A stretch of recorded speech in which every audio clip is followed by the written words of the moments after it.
Hey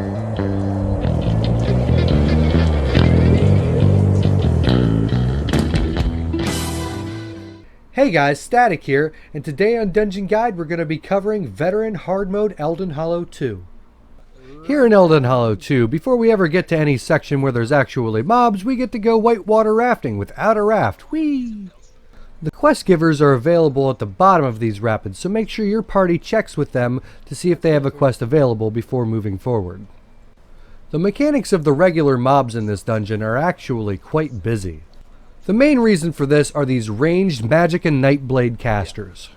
Not only do they use Shadow Cloak, which will stun anyone in their immediate vicinity as they enter it, but they also use ranged, randomly selected target fears. These can be interrupted, but the Shadow Cloaks cannot. There's not really a tell for the Shadow Cloak, but the fear is this red aura that goes around the mob, and that's when you know you need to bash them. Watch the caster on the right stun me as they enter Cloak here. As I said before, there's not really any interrupting this, so the only counterplay is to just damage them at range if you have the option to do so.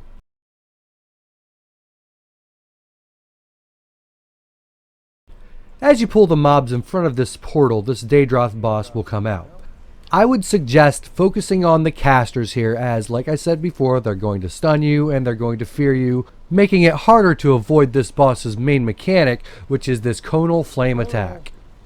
Other than this conal, the boss pretty much just light attack swipes and bites at the tank. So as long as he just points that conal away from the group, you should be fine here. When this boss dies, don't go anywhere, as the next boss actually comes out of this same portal.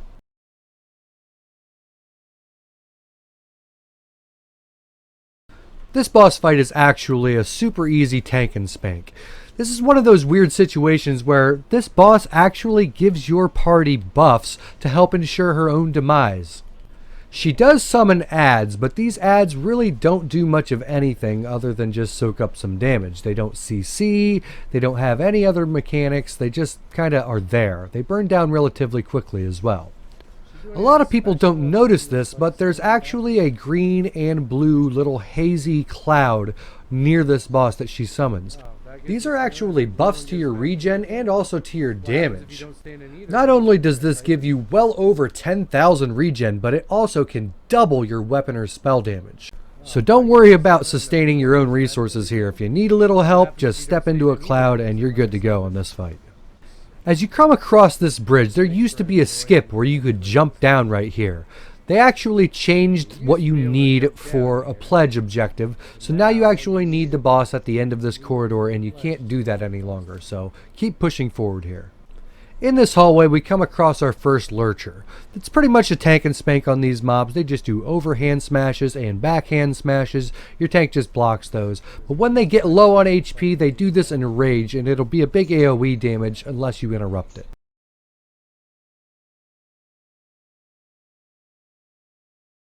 This boss has a new mechanic that we haven't seen in boss fights before that will be repeated on the last boss. The first thing you want to do is take care of these casters. As we said before, they're going to stun and fear the party. The boss itself's main mechanic is just this conal, so have your tank point that away from the party. You'll notice these shadow tendrils and this red line that comes out and actually mind controls you. You'll have to break free of this. This is the mechanic that will be repeated on the last boss, so watch out for that when we get there. At the end of the next hallway, you'll come to this large black portal. This portal will keep summoning adds that you have to defeat. It takes a while for all of the waves of these adds to be summoned through this portal, so I would suggest gathering everything in the next room and line of sighting it back through the portal to be burned down along with these summons. Just make sure that your group has both the AoE and healing potential in order to burn a big pool like this down. If you feel your group may be lacking in either one of these areas, you may want to just deal with the portal waves themselves before moving into the next room. After you've defeated the final wave of these summon mobs, the portal actually turns into a lurcher. Once again, this lurcher just has an interruptible channeled AoE attack that you just need to make sure that you bash. In the next room to the right, you'll find the portal which leads to the next boss.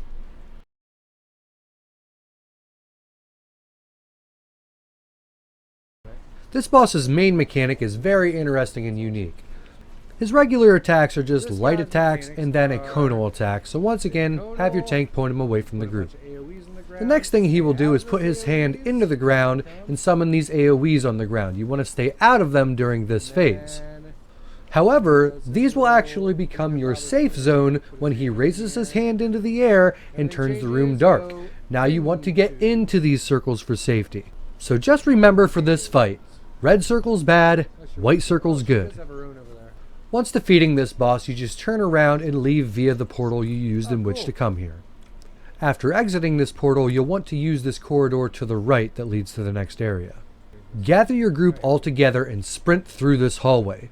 These black portals will appear in this hallway as they did in other sections of this dungeon, but the trick here is if everyone sprints together into the next room, you don't have to fight any of these mobs.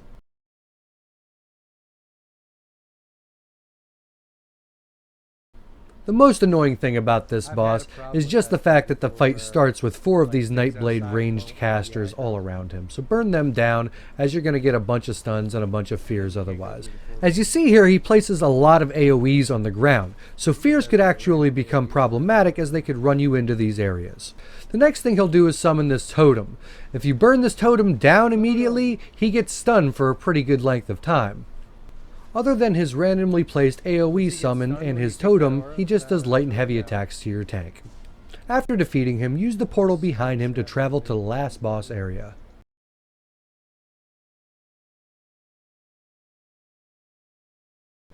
First of all, this area that you're teleported to is wicked cool looking. I really enjoy this other dimension feeling when you enter this boss area. Don't forget before engaging this boss to activate hard mode by reading this scroll sitting on this chest to the left. Vampires beware. If your group has low DPS and this fight takes you a while, there's about to be a lot of fire on the ground.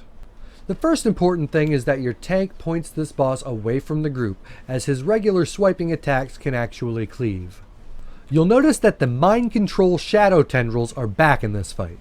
Now here comes the fire. Imagine being mind controlled to run into this fire. It can be a nightmare. When the boss jumps, he'll come down and clear all the fire on the map along with all of the adds on the map. So this is actually a DPS check on this fight. These leaps where he clears the fire and clears the adds are based on HP percentages. The longer it takes your group to get him to these percentages, the more fire that's going to be on the ground, making it much more difficult and more dangerous to deal with him and the adds. As the fight progresses, you'll not only have to deal with the shadow tendrils, but these other adds that connect themselves to the boss with a beam, and that actually heals him. This can be interrupted by a bash, or you can just burn them down so you don't have to keep bashing them. If you have a high DPS group, you can just bash these adds and continue to burn the boss to the next HP percentage where he would clear the fire and the adds along with it.